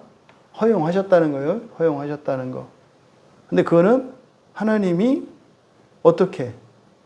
예, 그 허물을 깨닫고 영원을 소망할 수 있도록 그런 걸 허용하시는 거죠. 그런 거잖아요. 엄마가 갓난아기한테 그 화상 입지 않을 정도의 뜨거운 거를 손 대게 하죠. 경험하게 하죠. 이렇게 경험시키죠. 그래서 한 번 하면은 그 다음부터는 막 그렇게 만지고 싶었던 걸 한 번 쓴맛을 보고 나면 주변 애가 사색이 돼서 막 이러잖아요. 한 번 경험해 보면. 그러니까 예정 안에 있는 신자의 불순종과 범죄라고 하는 것은 바로 이것을 위한 거다 얘기하는 거예요. 사실 다 뭡니까? 지옥 안 가게 하려고 하시는 거예요. 지옥 안 가게 하려고. 결국은 그뿐만 아니라 뭡니까? 하나님 되는 것을 추구하도록 하기 위한 것이다. 마지막으로 데살로니가 후서 1장 9절 읽습니다. 이런 자들은 주의 얼굴과 그의 힘의 영광을 떠나 영원한 멸망의 형벌을 받으리로다. 여기서 영원한 멸망의 형벌 밑줄 치세요. 여기서 영원한 동그라미 치시고, 영혼을 시간적 개념만이 아니라 질과 양과 무게의 개념도 포함된다. 시간만이 아니라 질과 양과 크기와 무게도 포함되는 말이다. 그래서 사람들이 이 지옥에 대해서 오해하는 게 뭐냐면 영원한 벌이라고 했기 때문에 거기에 영원히 있는 거라고 생각을 해요. 시간적 개념으로만 이해하니까. 지옥의 영벌이라고 할 때 영벌은요, 영원한 무게예요. 영원한 무게. 그래서 0점, 하나님에게는 하루가 천년 같고 천년이 하루 같다. 이게 영원의 개념이에요. 그래서 지옥에 1초만 들어가도요, 억만 년 동안 당할 고통을 순간적으로 느낄 수 있어요. 어마무시한 거예요. 지옥이라고 하는 데는요, 그냥 이렇게 참을만 한데, 이게 지옥의 고통 자체가 견딜 수 없고 참을 수 없는 거예요. 그냥 닿는 순간만 해도요, 닿자마자 그 순간에 억만 년의 슬픔과 아픔과 괴로움과 미움과 이런 거짓 감정들이 다 올라오거든요. 그때 되면 다 태워야 되니까. 그게 다 올라와서 다 토해내고 나면 사랑만 남는 거예요. 그게 영벌이에요. 지옥은요, 지옥 갔다가도 부활한다고? 이렇게 생각할 수 있는 게 아니에요. 이것이 오해될까 봐서 이 지옥에 대한 교리를 사람들이 말 못하는 거거든요. 근데 왜 그래요? 영혼을 시간의 개념으로만 이해를 했기 때문에. 그렇지 않아요? 여러분, 시간이 상대적으로 흐르잖아요. 재밌고 좋은 건 빨리 가죠. 힘든 건 더디 가죠. 여러분들이 팔 들고 기합 받아보세요. 5분이 얼마나 긴 시간인지. 근데 여러분들이 좋아하는 일을 해보세요. 1시간도 금방 가잖아요. 그래서 이 영혼이라는 개념에는 단지 시간이 아니라 그 안에 있는 질과 양과 그 분량뿐만 아니라 크기와 무게와 모든 것이 포함된 개념이라고 해요. 지옥은 절대로 0.1초도 가면 안 된다. 그러니까 지옥을 거쳐서 구원받는다는 게 지옥 가도 된다는 얘기가 아니에요. 절대로 지옥을 가면 안 돼요. 그러니까 지옥에 대한 지식이 없으니까 이렇게 해서 신자도 지옥 가고 지옥 갔다가 나온다고 그러면 사람들이 막 비판하거든요. 지옥에도 구원이 있대. 지옥을 모르고 하는 얘기예요. 자, 어쨌든 오늘 인간의 타락과 죄와 형벌에 대해서 너무 바쁘게 막 와서 사실 여러분들한테 좀 정리를 잘 해드리려고 그랬는데 마음이 바빠가지고 다 하지 못했는데 어떠신가 모르겠어요. 잠깐 우리가 함께 기도할 때 이 죄에 대해서 우선 여러분들이 정리를 다시 하셨으면 좋겠고, 형벌에 대해서 다시 정리했으면 좋겠고, 타락에 대해서 다시 정리했으면 좋겠어요. 타락은 사실 하나님의 예정 안에 있는 거죠. 하지만 운명적인 건 아니에요. 우리가 선택하는 거예요. 그렇죠? 그랬을 때 형벌이 주어져요. 근데 그 형벌의 목적이 사실은 뭐예요? 그런 과정을 거치지 않았더라면 다다를 수 없는 더 높은 차원의 선에 올리기 위한 하나님의 사랑의 구원의 방식이라는 것을 우리가 깨달아요. 이게 마치 한속봉 어머니가 한속봉 종아리 치는 거다 이 말이에요. 모든 죄와 벌은. 근데 지금 교회 안에 어떻게 이게 잘못 오해되고 있어요? 한 번 종아리 맞으면 영원히 버림받은 자식이다. 이런 의식이 있는데 이게 지금 잘못된 거다.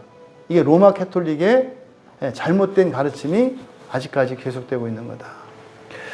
우리가 먼저 기도할 때 우리가 전적으로 타락하고 부패했다는 것을 인정하면서 기도합시다. 여러분들이 이제 여러분 삶을 돌아보시면은요, 잊고 사시거든요.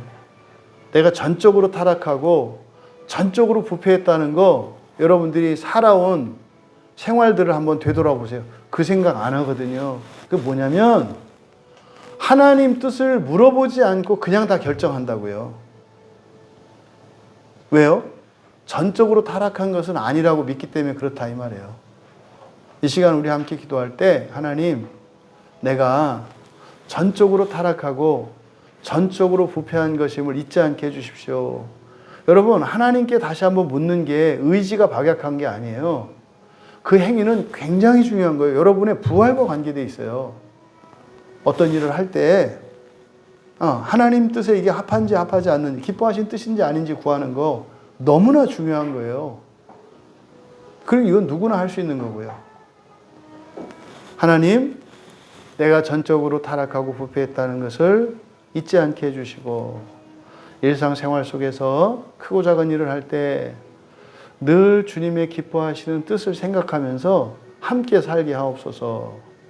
또 여러분들이 지금까지 살아올 때 어떤 방식으로 살아왔는지 되돌아보시고 회개의 은혜를 구하며 우리 같이 기도합니다.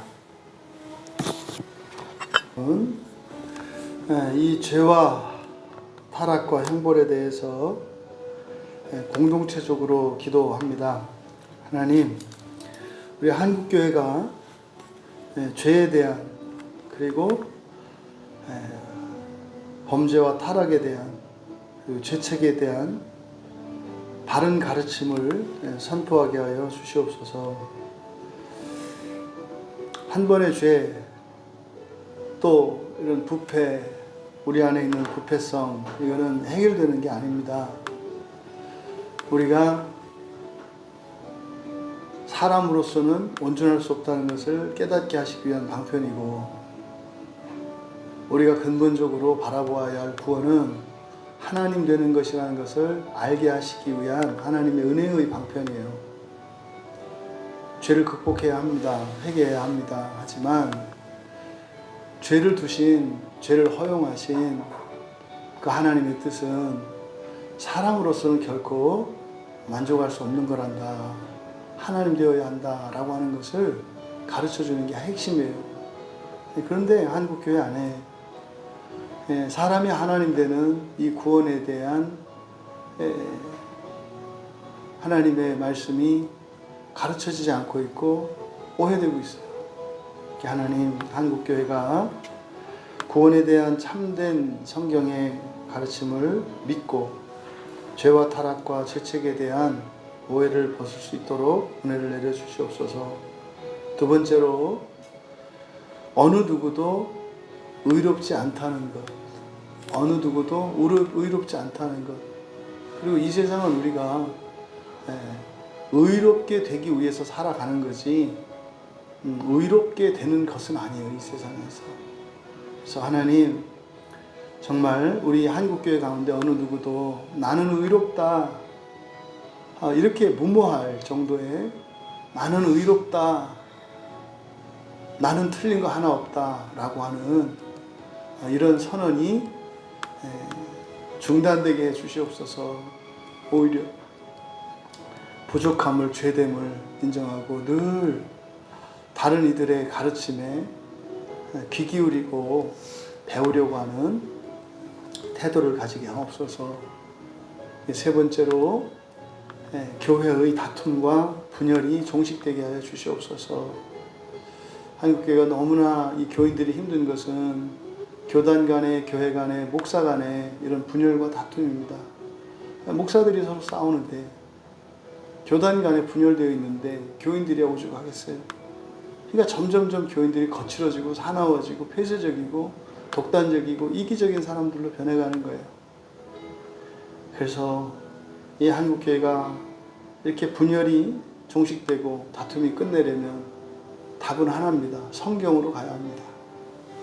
우리가 공동체적으로 함께 기도할 때 하나님 구원에 대한 바른 선포와 그래서 죄와 타락과 죄책에 대한 바른 이해를 가지게 하옵소서. 또 어느 누구도 절대적으로 의롭지 않다는 것을 깨닫게 하시고 배우려는 교회들 되게 하옵소서. 세 번째로는 오직 성경으로, 그래서 모든 교회와 교단이 분열과 다툼이 종식되게 하옵소서. 우리 같이 기도합니다. 스스로 고통당하고 있는 이들을 위해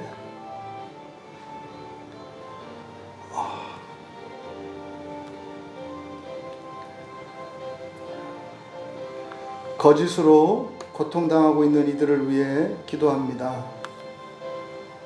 하나님, 거짓을 참으로 알고 자기의 고집과 확신을 믿음으로 알아서 자기의 인생뿐만 아니라 자기의 영생까지도 오히려 괴롭게 하는 그런 이들을 하나님 참 진리를 알도록 은혜를 내려 주시옵소서.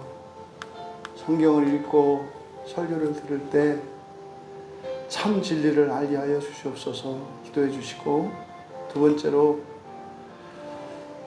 성경을 있는 그대로 성경의 모든 말씀을 믿도록 기도해 주십시오. 선택적으로 믿는 것이 아니라 전적으로 믿게 하옵소서.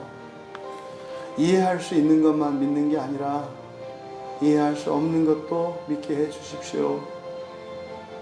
세 번째로, 성경을 전적으로 믿고 참 진리를 알아가는 이들의 수가 늘어나도록 기도해 주십시오. 그래서 이 교회 안에 더 이상 거짓으로 인하여 고통당하고 피해보는 자 일어나지 않도록 참된 교회를 세워주시옵소서. 이렇게 세 가지 거짓 가운데 고통당하는 이들을 위해서 기도하시고, 또 우리 교회 교인들과 여러분의 올해 한 해 인생을 되돌아보시고, 또 내년 여러분들에게 필요한 게 뭔지, 또 올해 마무리해야 될 게 무엇인지 정리하시며 기도하시고 하나님 개인적으로 돌아가면 되겠습니다.